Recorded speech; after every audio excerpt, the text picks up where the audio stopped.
వే gold trusted gold buyers మీరు తాకట్టు పెట్టిన బంగారాన్ని విడిపించి ఈ రోజు ఉన్న మార్కెట్ ధరకు కొనబడను. బీటెక్ రవికి YS Avinash Reddy mass warning ఇచ్చారు. నోరు అదుపులో పెట్టుకొని మాట్లాడాలంటూ హెచ్చరించారు. జగన్మోహన్ రెడ్డి గురించి మర్యాద లేకుండా మాట్లాడటం సరికాదంటూ అవినాష్ రెడ్డి ఫైర్ అయ్యారు. ఎట్టి పరిస్థితిలో వదిలిపెట్టేది లేదంటూ అవినాష్ వ్యాఖ్యానించారు. ఇక గతంలో బీటెక్ రవి ఎమ్మెల్సీ పదవిని అమ్ముకునేందుకు సిద్ధపడ్డారంటూ ఆరోపించారు అవినాష్ రెడ్డి. ముగ్గురాయిని ఎంత దోపిడీ చేశారో ప్రజలు గమనిస్తున్నారంటూ ఇక్కడ అవినాష్ రెడ్డి వ్యాఖ్యానించడం జరిగింది. ఇక ఈ రకంగా కూడా బీటెక్ రవిని ఉద్దేశిస్తూ ఇటు అవినాష్ రెడ్డి ఫైర్ అయ్యారు. అదేవిధంగా జగన్మోహన్ రెడ్డిని మర్యాద లేకుండా మాట్లాడటం సరికాదంటూ అవినాష్ రెడ్డి వ్యాఖ్యానించడం జరిగింది. ఇక బీటెక్ రవికి YS Avinash Reddy mass warning ఇచ్చారు.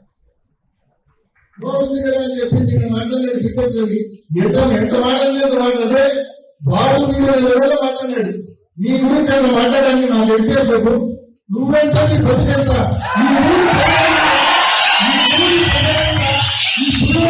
కళ్ళు వేసి ముగ్గురాయి దొంగతనం చేసి బతికేవాడి నువ్వు, ఇసుక దొంగతనం చేసి బతికేవాడి నువ్వు జగన్మోహన్ రెడ్డి గారి గురించి నోటి వచ్చి మాట్లాడేవాడుగా. నోటు జాగ్రత్తగా పెట్టుకో, మర్యాదగా మాట్లాడు.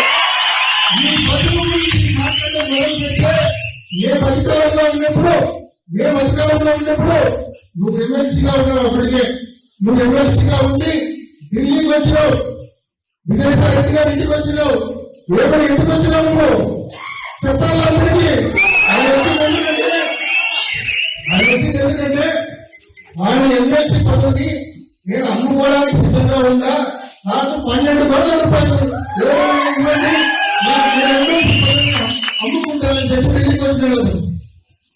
జగన్మోహన్ రెడ్డి గారు అట్లాంటి పనులు అయింది, వాళ్ళంతా మనం తీసుకోమని చెప్పి జగన్మోహన్ రెడ్డి గారిని తిరస్కరించారు. అతను 12 కోట్లు పెట్టి ఎమ్మెల్సీ పదవి రిజైన్ చేసుకొని మీరు ఆమోదించుకొని మీరు కావాల్సిన ఇచ్చుకొని నేను అమ్మేసుకుంటాను ఆ పదవి. అదేవిధంగా ఆ తర్వాత మీరు జాయిన్ చేసుకుంటే వైసీపీలో చేరుతా, మీరు జాయిన్ చేసుకోకపోతే నేను రమేష్ పెట్టుకొని నేను బీజేపీలోకి వెళ్ళిపోతాను అని చెప్పి మాట్లాడు సాయి గారికి చెప్పాడు. జగన్మోహన్ రెడ్డి గారు మరో చెప్పినాడు. ఇదే బతుకు పదవిని అమ్ముకునే దౌర్భాగ్యమైన బతకాలండి. ఈ రోజు అసలు వచ్చి మరి పెద్ద పెద్ద పార్టీ మాట్లాడుతూ ఉన్నాడు. నీచమైన బతుకులేదు. నువ్వు మళ్ళా నీ పార్టీలు అన్ని నీకు ఏదైనా కట్టబెట్టా కూడా మళ్ళీ వైసీపీ అధికారంలోకి వచ్చినాక నీ బతికిదే మళ్ళీ పదవి అమ్ముకుంటానని చెప్తావు. ఈరోజు ఎమ్మెల్సీతో సుమారుగా 20 మందితో రాజీనామాలు చేయించారు మన పార్టీకి సంబంధించిన ఎమ్మెల్సీ. కానీ చైర్మన్ మంత్రులు అయ్యి వాళ్ళ రాజీనామాలు యాక్సెప్ట్ చేయాలి. వీళ్ళందరూ కూడా 5 కోట్లు 7 కోట్లు పెట్టి పదవులు కొనుక్కున్నారు. 20 మందితో రాజీనామాలు చేయించినారు. మండలి చైర్మన్ అక్కడ రాజీనామాలు ఆమోదించడం లేదు కాబట్టి వీళ్ళందరికీ పదవులు రావాలి. అంటే పదవి అమ్ముకునే పరిస్థితి నుంచి ఈ రోజు కోర్టు పెట్టి పదవి కొనుక్కునే పరిస్థితులకు నువ్వు వచ్చినావంటే ముందుకు ఏ స్థాయిలో కన్నం వేసినామని నువ్వు ప్రతి ఒక్కరు కూడా అర్థం చేసుకోవాల్సి వస్తుంది. ఉన్నారు మీకు తెలుసు రోజు ఎన్ని ట్రిప్పులు 100 ట్రిప్పులు కనీసం చక్రాపేట నుంచి జగ్గూరు పోతాడు. నీకు వెళ్ళాలని నేను 10 రోజులు చూస్తాను. సో ఎవరు చూడలేదని నేను అనుకుంటున్నాను. వేపన మండలం ఉన్నారు.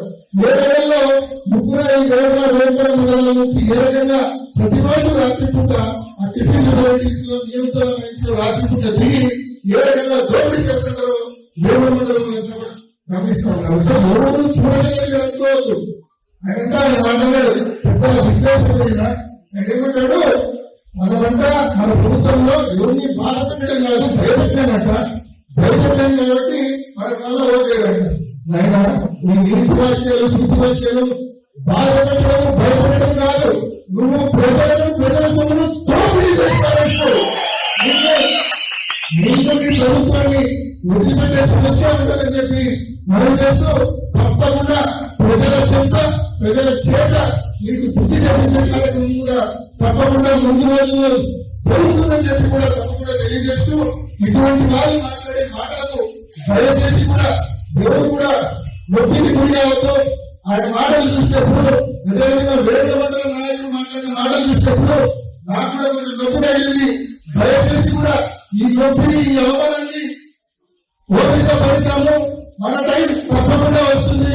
మన టైం వచ్చినప్పుడు ఈ ఊరికి మంచి చేసి మనం ఎక్కడ మన టైం వచ్చినప్పుడు కక్షలు కార్మికులతో మనం కసిగా ఇంకా మంచి చేసి మనం సమాధానం చేద్దాం. మన జవాబు మంచి పనులతోనే ఉండాలా, 10 మందిని ఆదుకునే విధంగానే ఉండాలా. సో మనం తప్పకుండా ఈ నొప్పి, ఈ అవమానం, ఈ భారం అంతా కూడా వెనుకలో పెట్టుకుందాం. తప్పకుండా పోరాడి వైఎస్ఆర్ కాంగ్రెస్ పార్టీని అధికారంలో తీసుకొద్దాం. తీసుకొచ్చి మళ్ళా పెద్ద ఎత్తున ఈ ఊరిని, ఈ కార్యకర్తలను అభివృద్ధి చేసుకొని బలమైన సమాజాన్ని తెలుగుదేశం పార్టీ చేద్దామని కూడా మీ అందరికీ పేరు పేరుగా తెలియజేసుకుంటూ